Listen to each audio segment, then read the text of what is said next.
है जिसका साइज जिसका साइज हमारे पास है 5। तो वो सिर्फ 5 ही एलिमेंट्स को ऑक्युपाई कर सकेगा। इस तरह से मेमोरी में एक ब्लॉक को वो रिजर्व कर लेगा और उसमें हम एलिमेंट्स को स्टोर कर सकते हैं।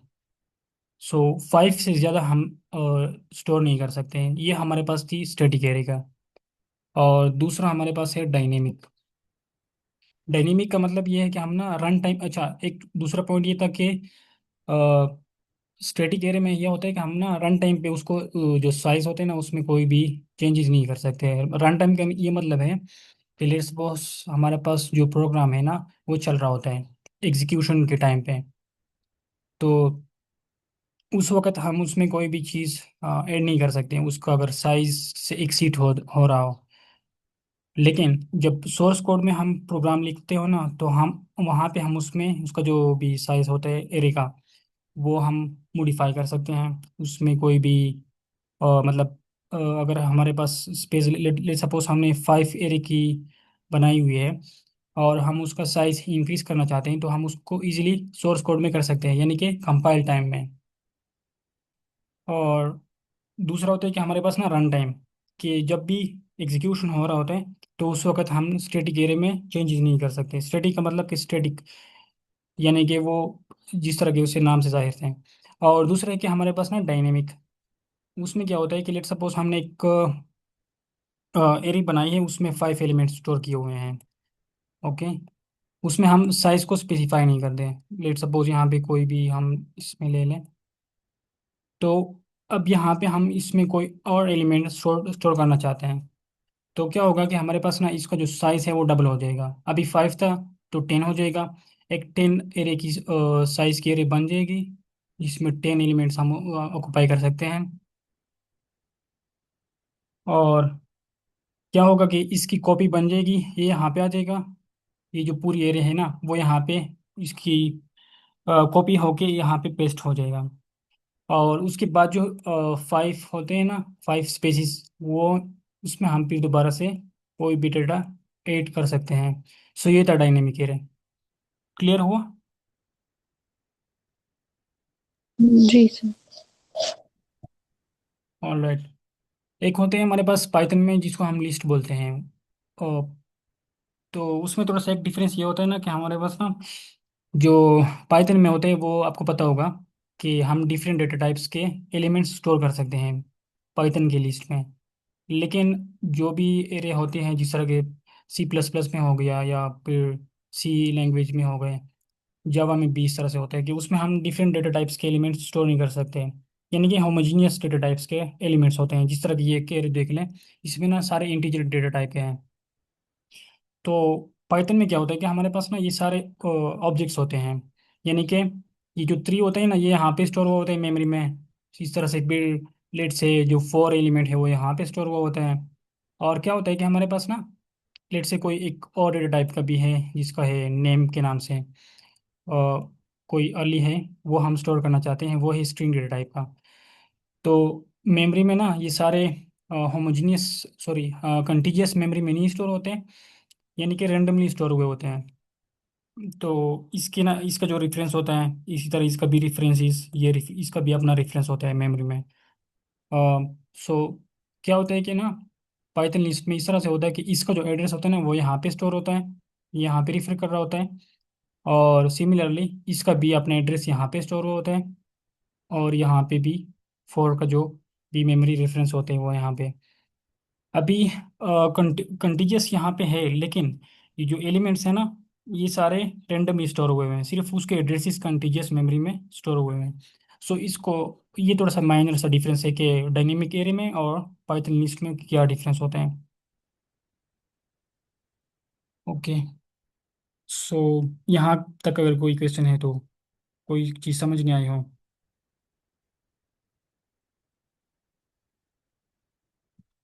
क्लियर है। Okay, thank you. अच्छा। यहाँ पे ना एक हमारे पास एक इशू आ रहा होता है। जो एरे होती है ना, चाहे वो डायनेमिक हो चाहे वो लिस्ट हो या स्टैटिक एरे हो, वो मसला ये है हमारे पास ना कि मेमोरी वेस्टेज का इशू आ रहा होता है। लाइक यहाँ पे जब हम एलिमेंट्स को स्टोर करते हैं ना, ये लेट सपोज हमारे पास पूरी एरे फिल हो चुकी है। तो अभी हमने अगर इस एरे का साइज बढ़ाना हो या कुछ एर और एलिमेंट्स उसमें ऐड करने हो, तो क्या होगा कि इसका साइज दोबारा से डबल हो जाएगा, फिर दोबारा से ये इस तरह से कंटिगुअस मेमोरी ऑक्यूपाई कर लेगा। ओके।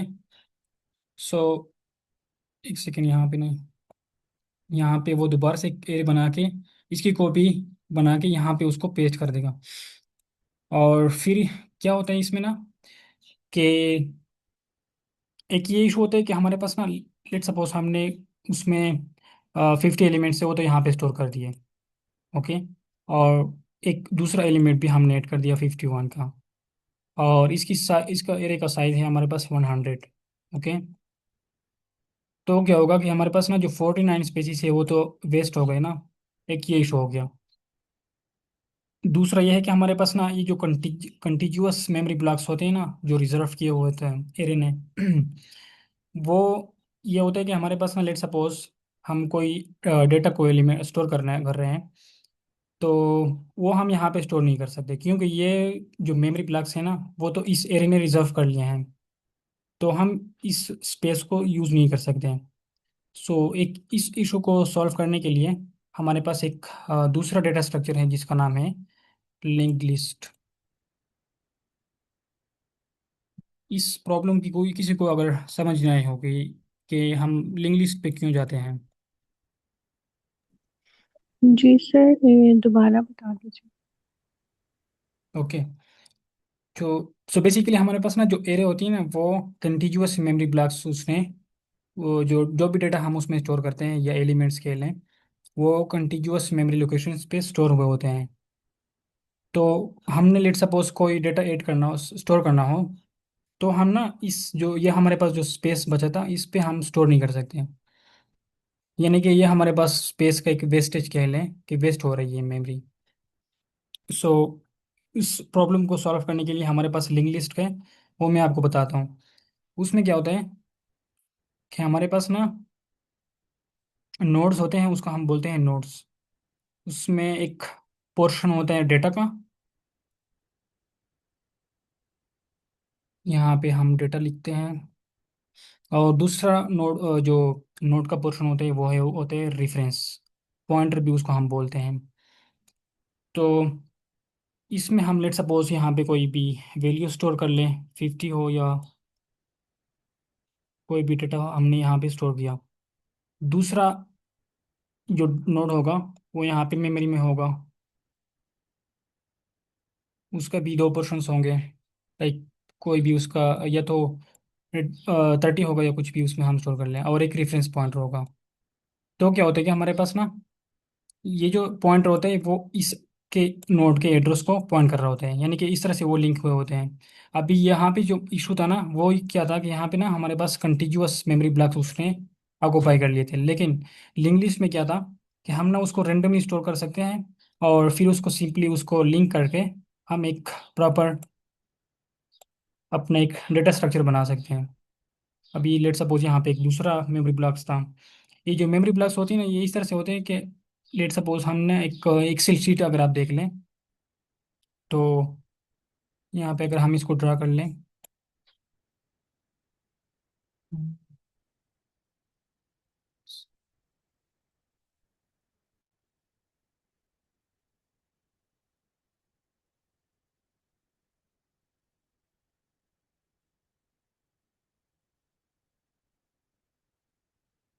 तो इस तरह से हमारे पास ना मेमोरी ब्लॉक्स होते हैं, जो रैम की मेमोरी होती है। सो एरे की क्या होता है, ये सीन था ना कि हमारे पास एक पूरा एरे उसने, एक जो पूरा ब्लॉक था उसने ऑक्यूपाई कर लिया था। सो जब हमारे पास मेमोरी का वेस्टेज हो रहा था ना, लेट सपोज ये हमारे पास एक पूरी की पूरा हमने एक ब्लॉक ऑक्यूपाई कर लिया है, तो उसमें हमने सिर्फ यहाँ तक एलिमेंट स्टोर किए हुए हैं, ये जो 3 ब्लॉक्स हैं। मैं सिर्फ आपको छोटा सा एग्जांपल समझा रहा हूँ। बाकी जो ब्लॉक्स हैं ना ये वाले दो, ये हमारे पास वेस्ट हो रहे हैं। तो इस प्रॉब्लम को सॉल्व करने के लिए हमने लिंक लिस्ट को कॉन्सेप्ट, उसका डेटा स्ट्रक्चर हम यूज़ करते हैं कि क्या होता है कि हमारे पास एक ही जो नोड था वो यहाँ पे स्टोर हुआ होता, दूसरा नोड लेट सपोज यहाँ पे था, और तीसरा कोई भी कहीं पे भी स्टोर होता है। तो इससे ये होता है कि हमारे पास ना ये जो मेमोरी ब्लॉक्स होते हैं ना, ये वाले और इसी तरह जो भी है हमारे पास, अभी हम पे हम इस मेमोरी लोकेशंस पे हम ना कोई भी डेटा स्टोर कर सकते हैं इजीली। अनलाइक हमारे पास जो एरे डेटा स्ट्रक्चर था, तो उसमें हमारे पास ये इशू आ रहा था कि हमारे पास ना जो कंटिन्यूअस मेमोरी ब्लॉक्स होते थे उसको ना मेमोरी वेस्टेज का हो रहा था।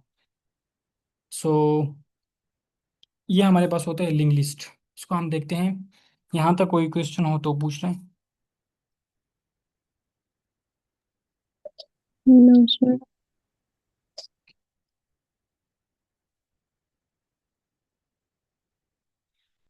जी सर हमजा, अगर कोई चीज़ ऐड करना चाहते हैं आप।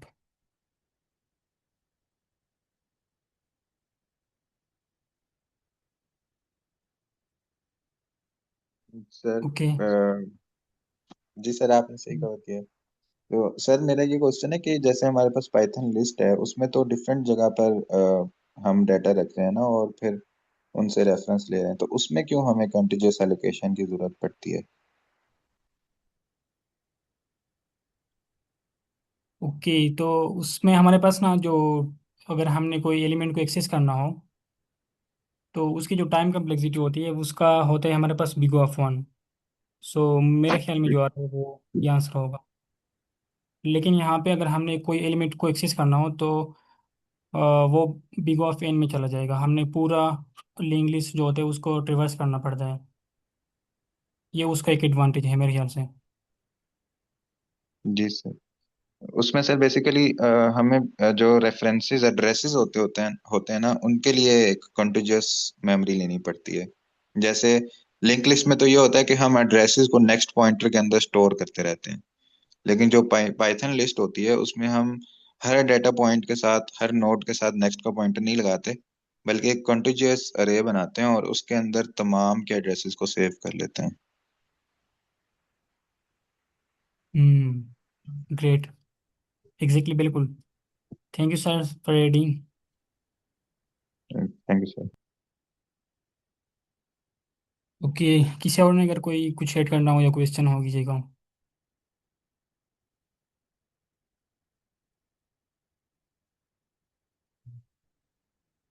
All right. अच्छा, हमारे पास ना यहाँ पे एक रेफरेंस आप इसको देख सकते हैं। सो बेसिकली हमारे पास ना लिंक लिस्ट के टाइप्स होते हैं, जिस तरह के single link list, double link list और सर्कुलर लिंक लिस्ट। उसमें क्या होता है हमारे पास ना जो नोड्स होते हैं उसका जो स्ट्रक्चर होता है ना, वो बेसिकली इसको अगर हम यहाँ पे देख लें, ये जो लिंक लिस्ट था हमारे पास ना, कि जो फर्स्ट नोड था इसका जो नेक्स्ट पॉइंटर था वो इसको पॉइंट कर रहा था, और फिर ये वाला नोड इसको पॉइंट कर रहा था। सो इसमें ये था ना कि हम सिंगल लिंक लिस्ट बोलते हैं, क्योंकि ये हमारे पास सिर्फ एक ही डायरेक्शन में हम उसमें जा सकते हैं। लाइक हम फॉरवर्ड डायरेक्शन में जा सकते हैं। अगर हमने इस नोड से यहाँ पे जाना हो तो हम इसके नेक्स्ट पे जाएंगे, तो यहाँ पे हम ये वाला नोड हमें इसको हम एक्सेस कर सकते हैं। इसी तरह अगर हमने ये वाला नोड एक्सेस करना हो तो हम इस तरह से इसका जो नेक्स्ट पॉइंटर है वो यूज़ कर सकते हैं। सो ये हमारे पास ना, इसको हम एक ही डायरेक्शन में जा सकते हैं, इसको हम बोलते हैं सिंगल लिंक लिस्ट। और दूसरा हमारे पास है एक डबल लिंक लिस्ट।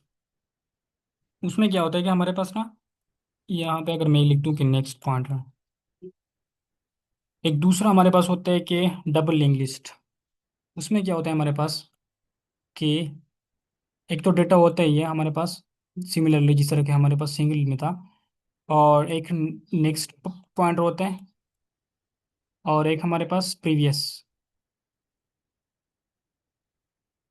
यहाँ पे हमारे पास data. Okay, I am sorry, यहाँ पे मेरी handwriting I guess. Okay, तो हमारे पास एक दूसरा नोड होता है जिसका सिमिलरली यहाँ पे उसका एक डेटा पॉइंटर होता है, सॉरी डेटा होता है एक पोर्शन में। और ये बेसिकली हमारे पास ना क्लासेस होते हैं वो, जब नोड को हम इम्प्लीमेंट करते हैं बैकेंड में। सो उसके जो मेंबर्स होते हैं वो एक डेटा होते हैं, वो एक नेक्स्ट पॉइंटर और एक प्रीवियस, एंड सो ऑन। सो ये हमारे पास एक डबल लिंक लिस्ट बन जाता है। All right. अच्छा, यहाँ पे हमारे पास ना डबल लिंक लिस्ट में क्या होता है कि हम ना फॉरवर्ड डायरेक्शन में भी जा सकते हैं। अगर हमने, लेट सपोज हम इस नोड पे आ गए हैं, ये जो सेकंड नोड है, और हम चाह रहे हैं कि हम दोबारा से जो पिछला नोड था उस पे जाएं, तो हम इसका जो प्रीवियस नोड होगा वो एक्सेस करके यहाँ पे हम दोबारा से बैकवर्ड डायरेक्शन में आ सकते हैं। सो ये था हमारे पास जो डबल लिंक लिस्ट है, वो उसका कॉन्सेप्ट होता है। और यहाँ पे ना इसका जो प्रीवियस है ना वो एक्चुअली में नल होता है, क्योंकि इसका जो पिछला है वो तो हमारे पास है ही नहीं। और सिमिलरली इसका जो नेक्स्ट होता है वो भी नल होता है। ओके। और ये डेटा पॉइंट, डेटा पोर्शन, ये प्रीवियस। सो ये हमारे पास होते हैं डबल लिंक लिस्ट। यहाँ पे कोई कुछ समझ ना आए हो या कोई क्वेश्चन हो, कोई चीज़ ऐड करना चाहता हो?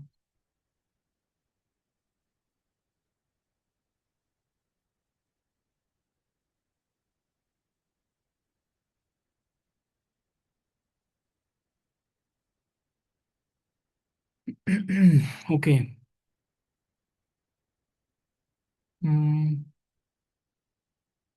All right. सो दूसरा हमारे पास एक उसका टाइप है लिंक लिस्ट का, वो है सर्कुलर लिंक लिस्ट।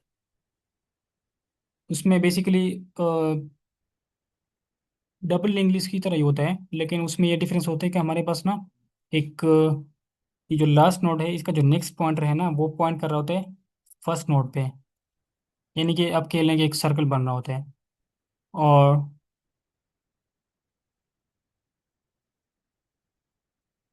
यहाँ पे हमारे पास इसका एक हम इसको कह सकते हैं कि ये हमारे पास ना सर्कुलर लिंक लिस्ट है।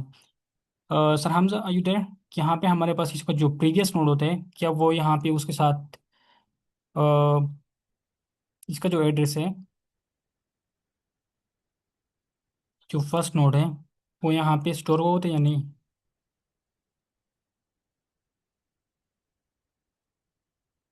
अगर हम इस नोड का नेक्स्ट चेक करना चाहते हैं तो वो यहाँ पे हम आ सकते हैं, लाइक फर्स्ट नोड पे अगर हमने एक्सेस करना हो। और सिमिलरली अगर हमने इसका प्रीवियस नोड का चेक करना हो तो प्रीवियस क्या होगा, वो इस नोड का होगा, यानी कि लास्ट नोड का एड्रेस यहाँ पे स्टोर हुआ होगा। सो ये हमारे पास था circular link list. Okay.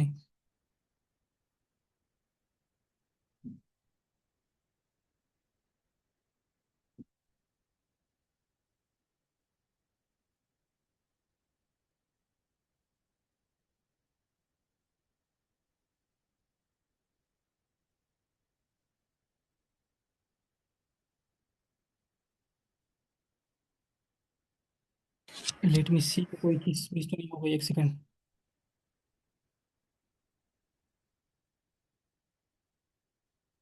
Okay. सो ये हमारे पास इसकी जो इम्प्लीमेंटेशन है ना, जो सिंगल लिंक लिस्ट का, वो देख लेते हैं।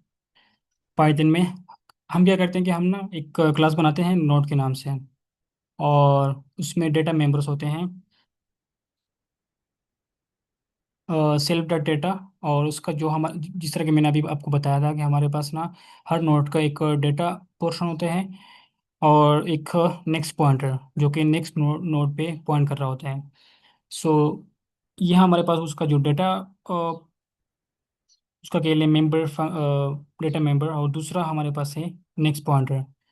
सो इस तरह से हमारे पास इसको इम्प्लीमेंट, एक सेकंड अगर मैं इसका कोड लिख दूँ पूरा।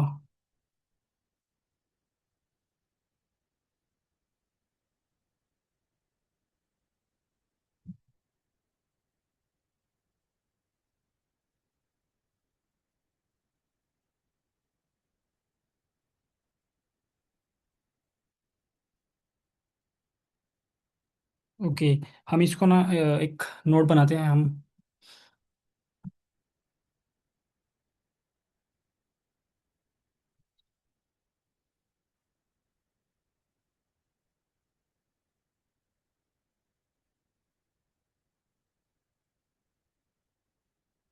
Link list dot data. हमारे पास जो फर्स्ट नोड होगा उसमें क्या डेटा होगा, 4। और उसका जो अ, यहाँ पे मैंने मिस्टेक कर दी।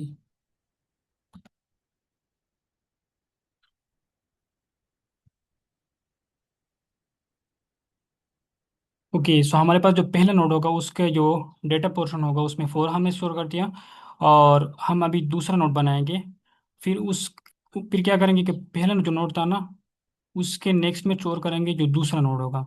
सो इस तरह से हमारे पास एक पूरा लिंक लिस्ट बन जाएगा। लेकिन हम इसको इस तरह कर लेते हैं कि लिंक लिस्ट वन, और फिर इसका जो लिंक लिस्ट वन का जो डेटा था वो हमने बना लिया।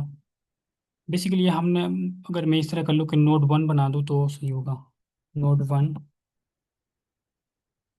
और नोड वन का जो डेटा है, इस तरह से हमारे पास नोड टू का हम बनाएंगे नोड के साथ। उप्स, सॉरी, यहाँ पे हमने लेट सब, मेरे ख्याल से यहाँ पे हमने पास करना था डेटा। So sorry.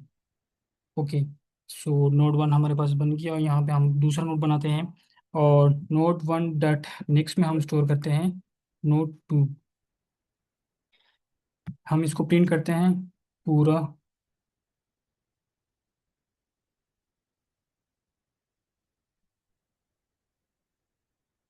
ओके, इसका हम चेक करते हैं कि क्या ये वर्क करेगा या नहीं। अच्छा, यहाँ पे ना वो उसका एड्रेस प्रिंट करवा रहा है जो हमारे पास नोड वन था। सो मैं अगर इसे कर लूँ कि node one dot next print कर दूँ, तो उसमें नोड टू का एड्रेस पड़ा हुआ होगा, यानी कि उसमें सारे लिंक हुए हुए होंगे। सो ये हमारे पास इस तरह से एक सिंपल लिंक लिस्ट हम क्रिएट कर सकते हैं जो बैकएंड इम्प्लीमेंटेशन होती है। कोई क्वेश्चन हो अगर यहाँ पे, या कोई चीज़ ऐड करना चाहता हो। सर मेरा क्वेश्चन ये था, मतलब ये सर्कुलर लिंक लिस्ट में लास्ट जो पॉइंटर है, लास्ट नोड और फर्स्ट पॉइंटर, ये दोनों मर्ज होते हैं? लास्ट नोड और फर्स्ट पॉइंटर मर्ज हो जाते हैं इकट्ठे सेम? यहाँ पे ना हमारे पास, जिस तरह के मैंने आपको बताया, कि हमारे पास ना हर नोड का एक डेटा होते हैं और नेक्स्ट और प्रीवियस पॉइंटर्स। ओके, तो ये जो लास्ट नोड है ना, आप इसकी बात कर रहे हैं ना, कि इसको अगर हम, ये इसका जो नेक्स्ट पॉइंटर है वो कहाँ पे पॉइंट कर रहा होगा, जो फर्स्ट नोड है उस पे पॉइंट कर रहे हैं। ओके, इसका भी अपना एड्रेस होता है, इस नोड का भी और इस नोड का भी। Is that clear? जी, और लास्ट पॉइंटर का जो एड्रेस है वो फर्स्ट पॉइंटर में स्टोर होगा और फर्स्ट पॉइंटर का लास्ट पॉइंटर में? एग्जैक्टली, बिल्कुल ऐसे ही है। इसकी जो जी। प्रीवियस में होता है, में एड्रेस पड़ा होता है इसका जो एड्रेस है। सो हम इसको फॉरवर्ड बैकवर्ड भी जा सकते हैं, यानी कि डबल लिंक लिस्ट तो है ही। और हम इसमें ना सर्कुलर, लेट सपोज हम लास्ट नोड पे चले गए और हमने दोबारा से फर्स्ट नोड पे आना है, तो हम यहाँ पे इजीली आ सकते हैं। सो बेसिकली क्या होता है कि हमारे पास ना जो टाइम कम्प्लेक्सिटी होती है वो थोड़ी सी इन्हांस हो जाती है। अ, एक चीज़ और यहाँ पे मैंने ऐड करना था। ओके, यहाँ पे हमने अगर इंसर्शन करनी हो ना, इंसर्शन, लेट सपोज हमारे पास ये जो सिंगल इंग्लिश था ये वाला, इसमें अगर हमने इंसर्शन करना हो तो हम इजीली कर सकते हैं। हम क्या कर सकते हैं कि हम ना इसका जो नेक्स्ट हो, हमारे पास ये जो नोड है वो तो इसको पॉइंट कर रहा है ना, इसको रेफर कर रहा है। तो हम क्या करेंगे कि इसका जो नेक्स्ट है ना वो मेमोरी में स्टोर करके क्या कर सकते हैं कि हम ना एक टेम्प वेरिएबल बनाएंगे, टेम्प वेरिएबल। और उसमें क्या करेंगे, ये जो इसका जो नेक्स्ट है ना वो स्टोर कर लेंगे। फिर क्या करेंगे कि इसके नेक्स्ट में हम जो भी नोड ऐड करवाना चाह रहे हैं वो हम यहाँ पे ऐड कर देंगे। और इसका जो एड्रेस है ना वो इसके नेक्स्ट के साथ अटैच करेंगे। ओके, फिर क्या करेंगे कि इसका जो नेक्स्ट है ना उसमें स्टोर करेंगे ये जो टेम्प हमने वेरिएबल बनाया था उसका, इसमें हमारे पास कौन सा एड्रेस था, इसका एड्रेस था। तो वो हम यहाँ पे स्टोर करके ये यहाँ पे पॉइंट करने लग जाएगा। सो ये हमारे पास सिंपली इस तरह से हम इसमें इंसर्शन कर सकते हैं अगर हमने लिंक लिस्ट में करना हो। सो ये पॉइंट क्लियर हुआ कि किस तरह से हम लिंक लिस्ट में अगर हमने इंसर्शन करनी हो तो वो किस तरह से कर सकते हैं। Yes sir. जो, ओके, जो हमारे पास जो लिस्ट था वो, या एरे के लिए, तो उसमें क्या था कि हमारे पास ना सारे एलिमेंट्स को हम स्वैप कर रहे थे। So as compared to list हमारे पास इसकी थोड़ी सी इफिशियंसी हो गई। लेकिन आप इस तरह नहीं से हमारे पास ना जो लिंक लिस्ट होता है उसमें लेट सपोज हमारे पास 50 एलिमेंट्स है या फिर 100। तो अगर हमने 50 के बाद कोई एलिमेंट इंसर्ट करना हो तो भी हमने दोबारा से क्या करना होगा कि हमने जो 50th एलिमेंट है ना उस पर रिवर्स करके वहाँ तक जाने के बाद उस पे 51 उसका जो नेक्स्ट जिस तरह यहाँ पे हमने किया ना, जो प्रोसेस किया था टेम्प वेरिएबल बना के, वही प्रोसेस हम यहाँ पे करेंगे। तो इसमें क्या होता है कि हमारे पास ना इसकी जो टाइम कम्प्लेक्सिटी है वो भी बिग ऑफ फैन होती है। ओके, सो ये पॉइंट आप भी नोट कर लें। लाइक उतनी ज़्यादा इन्हेंस नहीं होती जिस तरह के हम अगर के लें कि हमारे पास जो डबल लिंक लिस्ट है या फिर circular link list. So basically ये डिपेंड करता है कि हमारे पास रिक्वायरमेंट्स क्या हैं। ओके, तो हम उसी के हिसाब से उस डेटा स्ट्रक्चर को इम्प्लीमेंट करते हैं। अच्छा,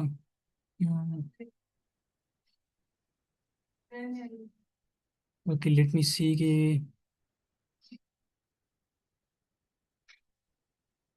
अच्छा हम इस तरह कर लेते हैं कि हम एक लीड को क्वेश्चन कर लेते हैं और फिर उसके बाद सिंगल डबल और सर्कुलर लिंक लिस्ट में कोई क्वेश्चन हो तो पूछ लें, या फिर कोई एरे में कोई क्वेश्चन हो, स्टैटिक एरे में, डायनेमिक एरे में, जो कल सर ने समझा था।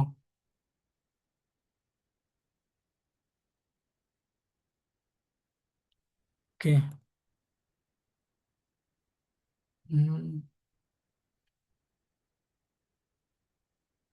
अच्छा हमारे पास ना एक लीड को क्वेश्चन है मेजॉरिटी एलिमेंट्स एरे का क्वेश्चन है। हम इसको देखते हैं। कोई रीड करना चाहेगा इसको?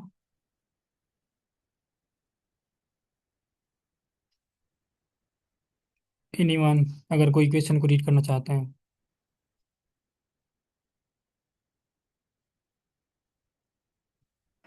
Okay, Then the majority element. The majority element is the element that appears more than n by two times. You may assume that majority element always exists. Sir आपकी आवाज़ क्लियर नहीं है, काइंडली आप mic को adjust कर दें।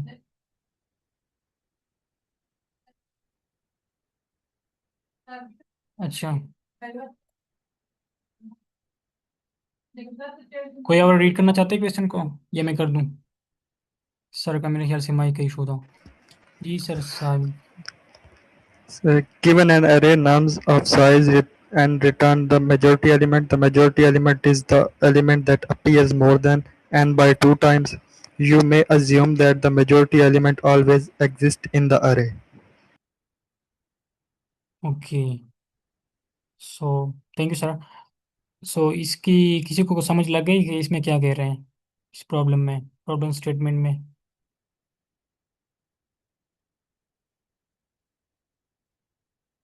Okay, so sir मैं हमारे पास ना एक, जी जी आप कर दें। सर इसमें उसने ये बताया हुआ है कि आपने वो एलिमेंट रिटर्न्स करने हैं जो मेजॉरिटी हैं। मतलब ये है कि जो हमारे पास अरे है उसको हाफ में डिवाइड करें, तो जो नंबर बनता है, अगर कोई एलिमेंट कोई डिजिट उस अरे में उस नंबर से ज़्यादा है तो उसको रिटर्न कर दें। ये मुझे अंडरस्टैंड हुआ। Exactly, thank you sir. बिल्कुल ऐसे ही है कि हमारे पास ना लेट सपोज हमारे पास जो एक एरे दी गई है नम्स के नाम से, उसमें 3 एलिमेंट्स हैं। अब अगर हम इसको 3 को 2 से डिवाइड कर दें और उससे ज़्यादा आ रहे हैं, लेट सपोज हमारे पास 3 है तो अगर हम उसको 2 से डिवाइड कर दें, सो वो हमारे पास 1 आ जाएगा ना, 1.5 इस तरह से हमारे पास आते हैं। ओके, और उससे अगर ज़्यादा हैं तो वो हमारे पास मेजॉरिटी एलिमेंट होगा। ओके, कोई अगर किसी को कोई समझ ना आए हो प्रॉब्लम की। सर एक दफा प्रॉब्लम समझाना। ओके, दोबारा से समझा दो। ओके, सो हमारे पास ना एक एरे दी गई है नम्स के नाम से, और उसका साइज होगा हमारे पास n, यानी कि n एलिमेंट्स हो गए। यहाँ पे हमारे पास n इज इक्वल टू 3, यहाँ पे हमारे पास 7, जो हमारे पास एलिमेंट्स है वो है 7 एलिमेंट्स। ओके, तो हमने क्या करना है कि हमने ना अ, जो एलिमेंट, एक हमने क्या रिटर्न करना है कि मेजॉरिटी एलिमेंट, यानी कि मेजॉरिटी एलिमेंट्स के लिए उसने कंडीशन क्या रखी है कि उस हमारे पास जितने भी एलिमेंट्स है, एन एलिमेंट्स, उसको अगर हम 2 से डिवाइड कर दें, और वो मेजॉरिटी एलिमेंट क्या होगा, उसको अगर हम डिवाइड करने के बाद उससे ज़्यादा होगा, तो वो मेजॉरिटी एलिमेंट होगा। लेट सपोज हमारे पास ये एक एरे दी गई है, इसमें हमारे पास है 7 एलिमेंट्स, और उसको हम डिवाइड कर दें तो हमारे पास 3 आता है। ओके, 3.5 इस तरह से। तो अगर वो नंबर्स 3 से ज़्यादा थे, ओके, तो वो हमारे पास मेजॉरिटी एलिमेंट होगा। जिस तरह कि आप अगर यहाँ पे देख लें तो ये 2 हो गए और ये 2, 4, सो 3 से ज़्यादा हैं, और हमारे पास मेजॉरिटी एलिमेंट हो क्या होगा, वो 2 होगा।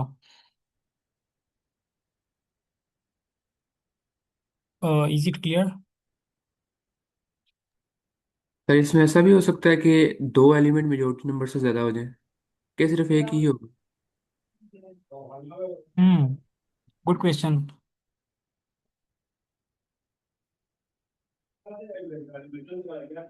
हो सकते हैं मेरे ख्याल से, लेकिन यहाँ पे इस क्वेश्चन के बेस पर अगर हम इसको देख लें तो इस तरह से उसमें दिया नहीं होगा, सिर्फ एक ही एलिमेंट होगा।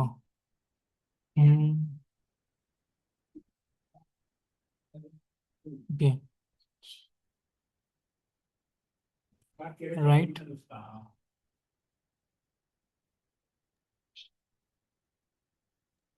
इसका मतलब ये है कि जो हमें कोई भी एलिमेंट जो फर्स्ट में मिला है, जो कि मेजोरिटी एलिमेंट से ज़्यादा आ रहा है, हम्म, हम उसको रिटर्न करवा देंगे।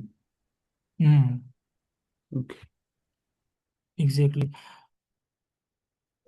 हम इसको अगर मॉडिफाई कर लें तो शायद पॉसिबिलिटी हो जाए, लेकिन शायद वो इस तरह से इनपुट ना भी दें। और सो ऑलराइट। हम्म, हम्म, क्या यहाँ पे कोई किसी को कोई समझ कोई अप्रोच किसी के जहन में अगर आ रही हो, शेयर करना चाहते हैं तो शेयर कर ले, कि इसको हम किस तरह से सॉल्व करेंगे।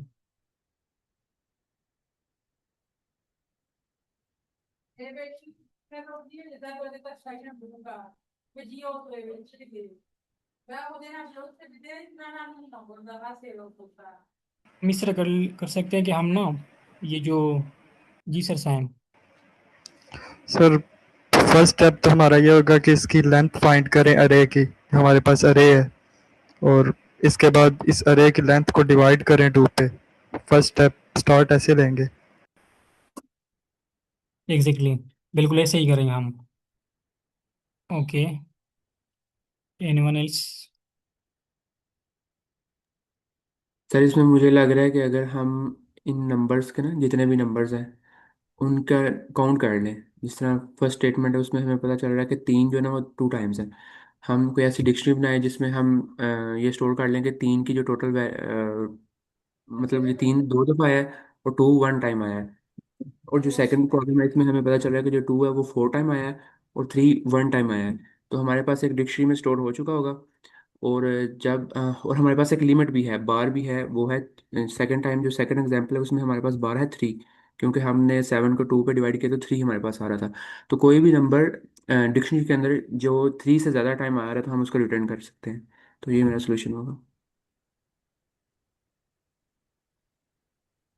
एग्जैक्टली सर, बिल्कुल। Thank you so much. Okay, so dictionary हम यूज़ करेंगे। सो डिक्शनरी के बारे में कोई क्वेश्चन है, या उसको मैं यहाँ पे एक्सप्लेन कर दूँ कि? अच्छा, बेसिकली मैं थोड़ा सा उसको रिव्यू कर लूँ कि हमारे पास ना, उसको हम, हमारे पास जो डिक्शनरी होते हैं पाइथन में, वो यहाँ पे हम उसमें की वैल्यू पेयर्स स्टोर करते हैं। ओके, लाइक हम क्या करेंगे कि हम ना 3 लेंगे और उसका काउंट करेंगे। सो 3 का काउंट हमारे पास ना 2 हो जाएगा। इसी तरह से हमने ये जो हमारे पास फर्स्ट एग्जांपल है, तो उसका जो दूसरा एलिमेंट है वो है 2, उसका काउंट क्या होगा, 1। सो हम सिंपली चेक करेंगे n/2 के साथ। n/2 क्या है हमारे पास, 3। 3 को 2 से डिवाइड करके हमारे पास वन आ जाएगा। ओके, तो हम क्या करेंगे कि मोर देन n/2 यानी कि मोर देन वन, तो हम उस एलिमेंट को रिटर्न करेंगे जो कि एन n/2 से ज़्यादा होगा, यानी कि वन से ज़्यादा होगा। वो हमारे पास क्या है, यानी कि उसका काउंट क्या होगा, वो होगा टू, तो हम उसको रिटर्न कर लेंगे। ओके, सो ये हमारे पास एक डिक्शनरी है, हम बनाएंगे की वैल्यू पेयर्स में, और हम हर एलिमेंट का काउंट रखेंगे, स्टोर करेंगे उसमें। की हमारे पास एलिमेंट हो जाएगा और उसकी जो वैल्यू होगी वो हमारे पास काउंट हो जाएगा। ओके,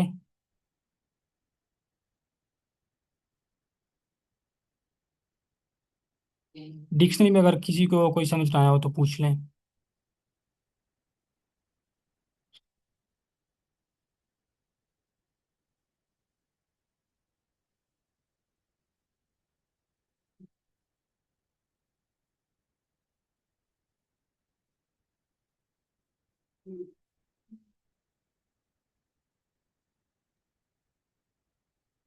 कि सो इसका कोड देखते हैं। यहाँ पे हमारे पास ना, हम ये भी कर सकते हैं, हमारे पास एक फंक्शन होता है काउंटर के नाम से, उसको भी यूज़ कर सकते हैं, लेकिन हम ये करेंगे कि हम ना मैनुअली उसका काउंट करेंगे। सो हम एक डिक्शनरी बनाएंगे और फिर क्या करेंगे कि हर एलिमेंट का जो काउंट होगा वो उसको स्टोर करेंगे। ओके, सो ये हमारे पास एक कैरे है और इसको हम अभी रिवर्स करेंगे। हम देख लें कि हमें इनपुट में n, okay, for i in range, first of all इस तरह के सर ने बताया था कि हम जो लेंथ होगा वो स्टोर करेंगे। N is equal to length of nums. All right,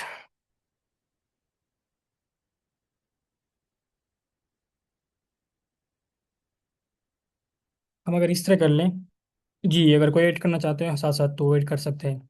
सो हम क्या करेंगे कि हम पूरे एरे को ट्रेवर्स करेंगे और एक एक एलिमेंट का जो काउंट होगा वो स्टोर करेंगे, ये जो हमने काउंट डिक्शनरी बनाई है उसमें स्टोर करेंगे। So for i in nums भी कर सकते हैं, या फॉर आई इन नम्स, और फिर क्या करेंगे काउंट, काउंट में हम क्या करेंगे, उसमें जो हमारे पास था उसमें वन स्टोर करेंगे फर्स्ट ऑफ ऑल। लेकिन इसमें क्या इशू होगा कि वो हर वक्त उसमें वन स्टोर कर लेगा जो भी काउंट होगा। यहाँ पे अगर मैं इसको थोड़ा सा इनोटेट करता जाऊँ साथ साथ, ये हमारे पास एक डिक्शनरी बन जाएगा और फर्स्ट एलिमेंट फेच कर लेगा, उसमें थ्री हो जाएगा। ओके, फिर उसमें वन स्टोर कर लेगा, फिर दोबारा से टू जब आ जाएगा तो दोबारा से उसमें वन स्टोर कर लेगा, फिर जब थ्री आएगा फिर दोबारा से वो उसमें वन ओवर राइट कर लेगा। हम क्या करना चाह रहे हैं कि हम ना उसको इंक्रीमेंट करना चाहते हैं, तो उसके लिए हम क्या करेंगे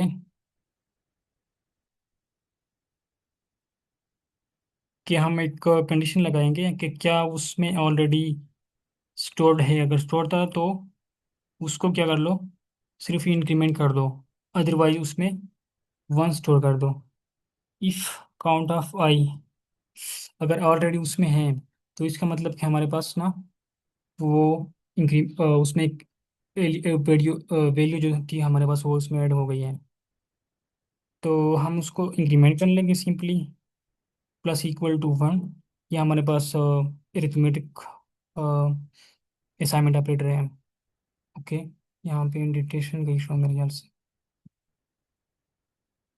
ओके, अदरवाइज क्या करेंगे हम ना, जो काउंट था उसकी आई में स्टोर करेंगे वन। यहाँ भी ये क्या करेगा कि फॉर आई इन नम्स, यानी कि हमारे पास जो फर्स्ट एलिमेंट होगा वो फेच करके यहाँ पे लूप में आ जाएगा। ओके, इफ काउंट ऑफ आई, तो चेक कर लेगा कि क्या इस डिक्शनरी में जो आई है यानी कि थ्री है वो है ऑलरेडी। तो फर्स्ट इनिशियली तो हमारे पास एम्प्टी होगा डिक्शनरी, फिर क्या होगा यहाँ पे कि ये वाली जो कंडीशन है वो फाल्स हो जाएगी और यहाँ पे आ जाएगा। ओके, काउंट ऑफ आई में हमारे पास वन स्टोर हो जाएगा। ओके, यानी कि थ्री, थ्री की जो वैल्यू हो जाएगी वो वन। उसके बाद क्या होगा, फिर यहाँ पे टू पे आ जाएगा जो लूप लूप हमारे पास है, और यहाँ पे वो चेक कर लेगा कि इफ काउंट ऑफ आई, फिर दोबारा से ये जो कंडीशन होगी ना, ये वाली वो फॉल्स हो जाएगी। हम ये भी कर सकते हैं, लेकिन हम दूसरा भी मेंबरशिप ऑपरेटर भी यूज़ कर सकते हैं यहाँ पे शीट में। All right. सो हम ना ये भी कर सकते हैं कि हम इस तरह कर लें। ओके, लेट्स सी, ये भी चेक कर लेते हैं, अगर ये काम कर लेगा तो इसको भी चेक करते हैं। अदरवाइज हम मेंबरशिप ऑपरेटर ये जो वो भी यूज़ कर सकते हैं। सो यहाँ पे इस लॉजिक में कोई क्वेश्चन हो, कोई कंफ्यूजन हो, समझ ना आ रही हो तो पूछ लें।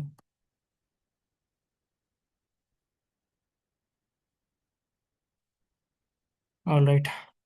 हम क्या करेंगे कि हम ना, हमने काउंट तो अच्छा, यहाँ पे हम आ गए थे टू तक। तो if count of I two, क्या टू डिक्शनरी में है? सो कंडीशन फॉल्स हो जाएगा। फिर यहाँ पे आ जाएगा, और वो उसमें टू की वैल्यू स्टोर करके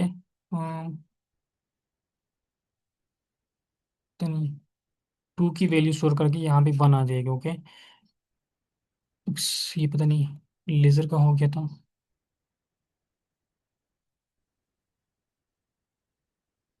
अच्छा, फिर दोबारा से लूप चलेगा, थ्री पे आएगा। ओके। फिर जब थ्री पे आएगा वो चेक कर लेगा इफ काउंट ऑफ आई, क्या डिक्शनरी में जो थ्री है वो अवेलेबल है।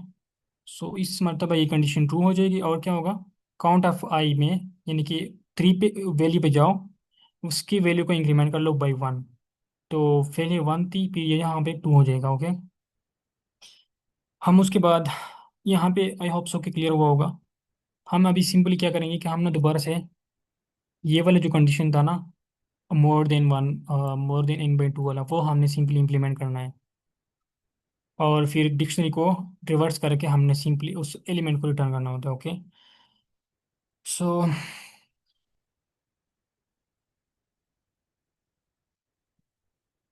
अच्छा, हम क्या करेंगे कि हम ना दोबारा से इस डिक्शनरी को रिवर्स करेंगे, और इफ के साथ हम दोबारा से चेक कर लेंगे, अगर उसके more than n by two था तो उसी को रिटर्न कर दो। सो हम उसको स्टोर करते हैं। लेट सपोज वो जो कंडीशन है वो हम एक वेरिएबल में लिख लेते हैं, कंडीशन के नाम से एन बाई टू। तो इस वेरिएबल को हम यूज़ करेंगे। ओके। अभी इसमें हमारे पास क्या होगा, वन स्टोर होगा, एन बाई टू, ये जो हमारे पास पहला जो एग्जाम्पल है।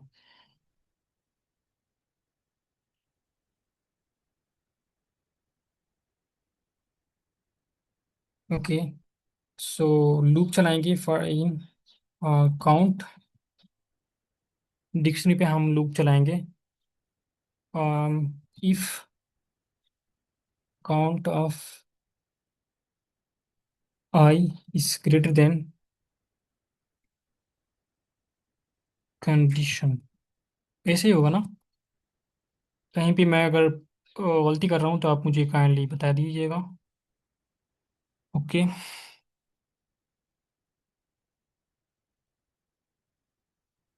All right. So for in count, हमारे पास काउंट डिक्शनरी को हम रिवर्स करेंगे। If count of I is greater than condition, यानी कि हमारे पास इसका जो काउंट था वो कंडीशन से ज़्यादा है, तो क्या कर लो, इसको रिटर्न कर दो, इस चीज़ को, काउंट ऑफ आई को। ये हमारे पास एक सिंपल सा लॉजिक था। जी यहाँ पे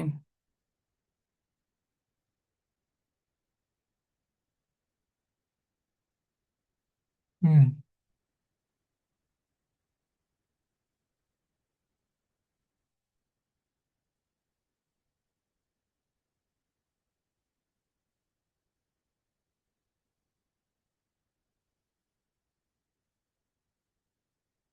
भी इसको चेक कर लेते हैं कि क्या ये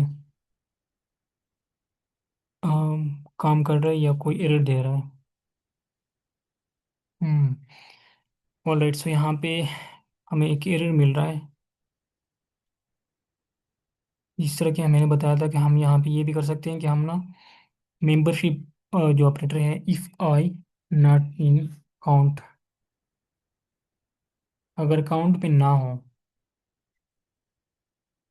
तो क्या कर लो, उसको 1 कर दो, अदरवाइज काउंट को इंक्रीमेंट कर दो। इसको चेंज करना पड़ेगा।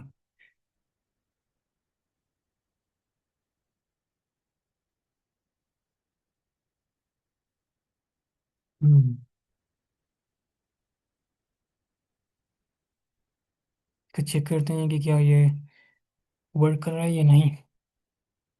ओके, यहाँ पे ना ये केस 2 में फंस रहा है, तो यहाँ पे हम देखते हैं कि क्या इशू आ रहा है। आउटपुट उसका 5 आना चाहिए था।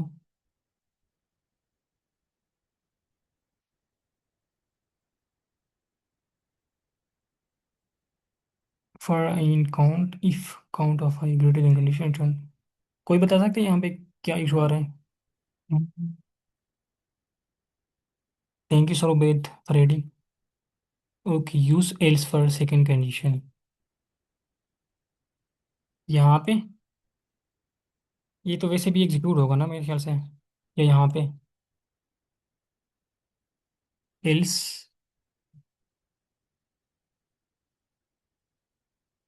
ओके, लाइन नंबर 9 में चेक करते हैं एल्स।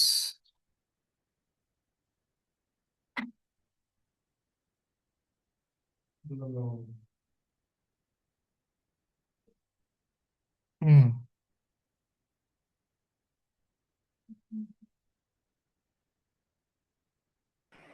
सर इसमें ये इश्यू नहीं है कि ये काउंट मेंशन कर रहा है, लेकिन हमें तो इंटीजर वापस में करना है ना आउटपुट, यानी हमने 3 को आउटपुट करना है। काउंट तो हमारा 2 बनता है ना।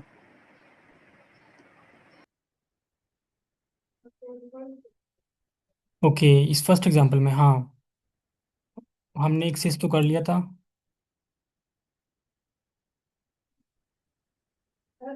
Okay okay okay.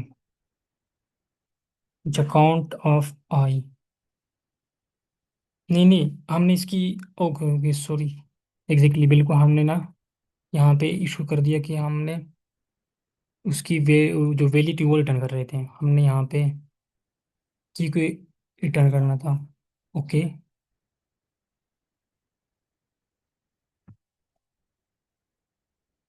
हम्म। सबमिट कर लेते हैं। इसकी टाइम और स्पेस को भी देखते हैं कि उसकी क्या है। ऑलराइट, सो यहाँ पे कोई किसी को कुछ समझ ना आए हो कोड में तो।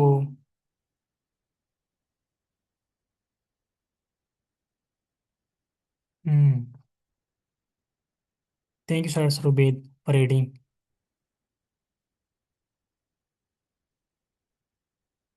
ओके, सो किसी को कोई समझ ना आए हो तो मैं दोबारा से ड्राइट ऑन कर दूँ, या कोई भी क्वेश्चन हो, कंफ्यूजन हो तो पूछ लें। अदरवाइज फिर मैं टाइम और स्पेस कम्प्लेक्सिटी के बारे में अगर कोई भी बताना चाहते हैं तो बता दें।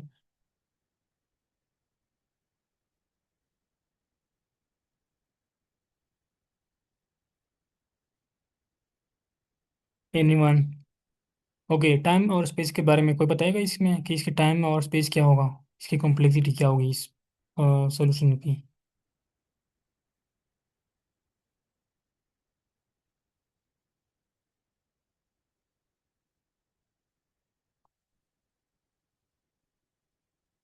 जी एनीवन? किसी को समझ नहीं आ रही? बेसिकली हमने क्या किया था कि हमने एक लाइन नंबर 3 पे हमने एक डिक्शनरी बनाई थी। और जब भी हम एक एक्स्ट्रा डेटा स्ट्रक्चर यूज़ करते हैं ना, तो उस प्रोग्राम की टाइम कम्प्लेक्सिटी, जो स्पेस कम्प्लेक्सिटी होती है ना, वो बिग ऑफ एन में होती है। लेकिन अगर हमने एक स्पेसिफिक साइज का डेटा स्ट्रक्चर बना लिया, लेट सपोज हमने 5 एलिमेंट्स का डेटा स्ट्रक्चर बना दिया, 10 का बना दिया, वो फिक्स्ड है, चेंज नहीं हो रहा इनपुट के साथ साथ, तो उसकी जो स्पेस कम्प्लेक्सिटी होगी वो कांस्टेंट होगी। यहाँ पे हमारे पास क्या है कि चूंकि आप अगर आप देख लें जो हम लूप में कर रहे थे, उस डिक्शनरी में हम ना जितने भी एलिमेंट्स थे वो हम सारे उसका जो काउंट था वो हम स्टोर कर रहे थे, यानी कि उस डिक्शनरी का साइज चेंज हो रहा होता इनपुट के साथ साथ। तो उसकी स्पेस कम्प्लेक्सिटी जो है वो हमारे पास बिग ऑफ एन में जाएगी, यानी कि इनपुट के साथ साथ उसकी जो साइज है, जो डिक्शनरी का साइज है, मैप हैश मैप भी उसको हम बोलते हैं डिक्शनरी को, उसका जो साइज था वो हमारे पास ना इनपुट के साथ साथ चेंज हो रहा था। तो इसलिए उसकी जो स्पेस कम्प्लेक्सिटी थी वो बिग ऑफ एन। जी सर साहब। सर मीटिंग का टाइम भी एंड हो रहा है, 3 मिनट रह गए हमारे पास। क्यों आपको बोरिंग लग रहा है लेक्चर? नहीं सर, मैं मॉडरेटर हूँ तो इसलिए सिर्फ बता रहा हूँ, याद करा रहा हूँ, क्योंकि नहीं नहीं, लेक्चर जैसे ही लेक्चर मैं। देते देते हुए समझ नहीं ना आती। आप ट्रेनर हैं। Okay, thank you. मैं ऐसे ही गपशप लगा रहा था। अच्छा, किसी का कोई यहाँ पे कोई किसी को समझ में आई हो इसकी स्पेस कम्प्लेक्सिटी की? अच्छा, यहाँ पे अगर हम इसकी टाइम कम्प्लेक्सिटी की बात करें तो उसके बारे में कोई बताएगा कि टाइम कम्प्लेक्सिटी क्या होगी?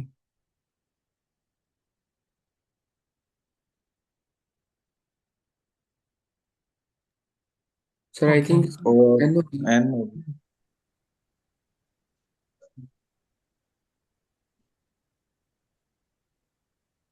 जी जी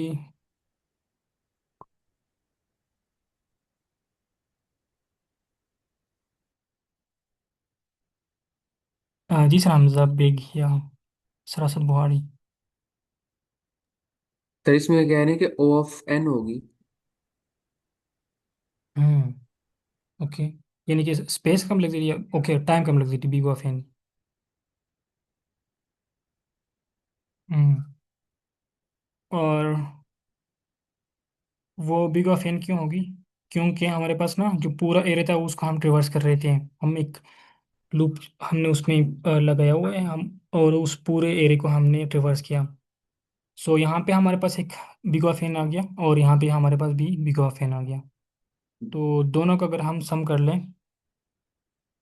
तो big of n plus big of n हमारे पास बिग ऑफ एन आ जाएगा। लेकिन अगर मल्टीप्लिकेशन था जिस तरह का हमारे पास नेस्टेड लूप में होता है, तो उसमें बिग ऑफ एन स्क्वायर आते हैं, जो कि बहुत ही वर्स्ट टाइम कॉम्प्लेक्सिटी है। अच्छा, यहाँ पे जी टाइम भी हमारा और हो फिर रहा है, इसमें तो अगर स्पेस कम्प्लेक्सिटी को हम बचा सकते हैं। स्पेस कॉम्प्लेक्सिटी को अगर हम बचाना चाहते हैं तो किस तरह से? अगर आपने, मेरे जहन में तो कोई नहीं आ रहा आइडिया, लेकिन अगर आप ऐड करना चाहते हैं तो कर लें।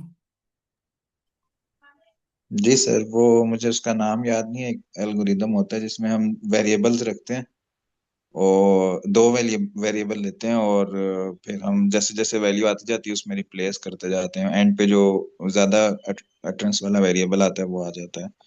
उसका नाम मैं सर चेक करके बताता हूँ। अच्छा, हैशमैप। जबरदस्त। जी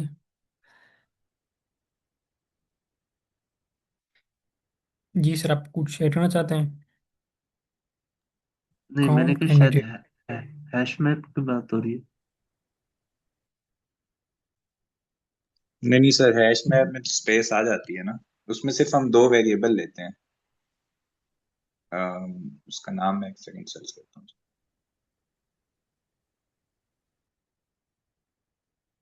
यहाँ पे किसी ने चैट में लिख दिया है कि काउंट कैंडिडेट, ये तो नहीं है कहीं ये सुनो कि? जी सर, ये वेरिएबल्स हम लेते हैं काउंट कैंडिडेट, लेकिन एल्गोरिदम अच्छा। का नाम बेसिकली ओके ओके। बोलना चाह रहा था। वेरिएबल तो यही होता है, एक काउंट होता है एक कैंडिडेट होता है। तो अच्छा जैसे जैसे हम आगे जाते जाते हैं, काउंट जैसे इंक्रीज होता जाता है, हम कैंडिडेट को अपडेट करते जाते हैं। एंड पे फिर जो कैंडिडेट होता है हम उसको रिटर्न कर देते हैं, उसमें वो वैल्यू होती है जो ज्यादा बार आई होती है। Okay, great.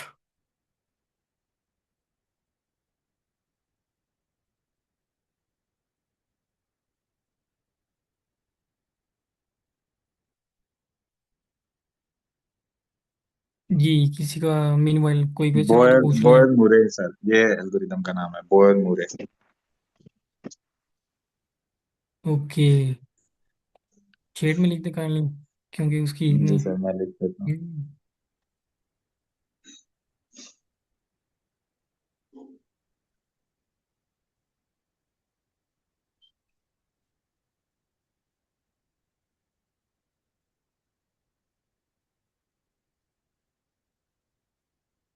जी सर, मैंने चैट में लिख दिया। ओके, बोयर मुरे मेजोरिटी वोट, ये इसका पूरा नाम है। जी okay, sir. Thank you sir. इसको सर अभी सर्च कर लेना गूगल में, एक लाइन आए वो पढ़ लें, उससे समझ आ जाएगी। छोटा सा इजी सा एल्गोरिदम। हम्म।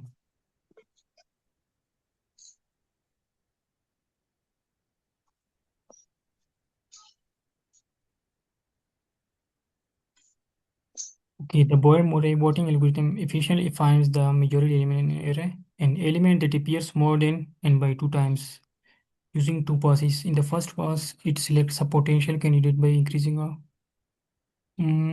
अच्छा, यहाँ पे वो क्या करता है कि एक पोटेंशियल कैंडिडेट सेलेक्ट करता है। किस तरह से? By increasing a counter. Okay, same element is encountered and it when okay, जब भी दोबारा से, जब लेट सपोज हमारे पास एक, इसको हम सिलेक्ट कर लेते हैं कैंडिडेट को, जब दोबारा से यहाँ पे आ जाएगा तो उसको हम इंक्रीज कर लेंगे इस तरह से। जी सर, फिर जब जैसे पहले हम कैंडिडेट में वन रख लेंगे और काउंट में उसका वन रख लेंगे। फिर दोबारा जब वन आएगा ना तो कैंडिडेट में वन ही रहेगा, काउंट उसका टू बन जाएगा। फिर काउंट समझे। थ्री, फिर काउंट फोर। अब जब जैसे डिफरेंट एलिमेंट आएगा ना तो हम काउंट को रिड्यूस करते जाएंगे। जैसे अभी हमारा काउंट फोर बन गया था, फिर काउंट थ्री बन जाएगा, फिर काउंट टू बन जाएगा, फिर वन बन जाएगा। जैसे ही हमारा काउंट जीरो होगा ना तो हम कैंडिडेट अपडेट कर देंगे। इससे फिर अच्छा, मेजोरिटी एलिमेंट निकल के आ जाते हैं। सही है, अमेजिंग। ओके, किसी को समझ ना आए हो? Amazing sir, thank you so much. Thank you.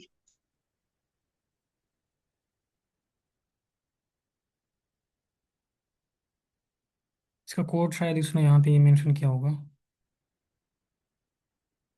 ये इसका एल्गोरिथम है। Okay, alright. सो अच्छा, कल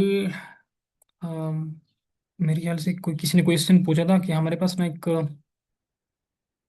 जब एरे होता है हमारे पास, उसका जब एलिमेंट को अगर हमने एक्सेस करना हो, तो उसकी जो टाइम कम्प्लेक्सिटी होती है वो बिग ऑफ वन होती है, यानी कि कांस्टेंट होती है। तो वो कोई उसके बारे में कोई ऐड करना चाहता है कि वो बिग ऑफ वन क्यों होती है, लाइक कांस्टेंट क्यों होती है? सर उसमें इस वजह से होती है क्योंकि ना हमारे पास कॉन्टिग्युअस एलिमेंट्स होते हैं और उनका जो मेमोरी एड्रेस होता है ना वो सेम स्पेस एक्वायर कर रहा होता है। तो सिर्फ हमारे पास जो अरे का पहले एलिमेंट है उसका रेफरेंस हमें लेना पड़ता है, और उसमें जो हम इंडेक्स कर रहे हैं उतनी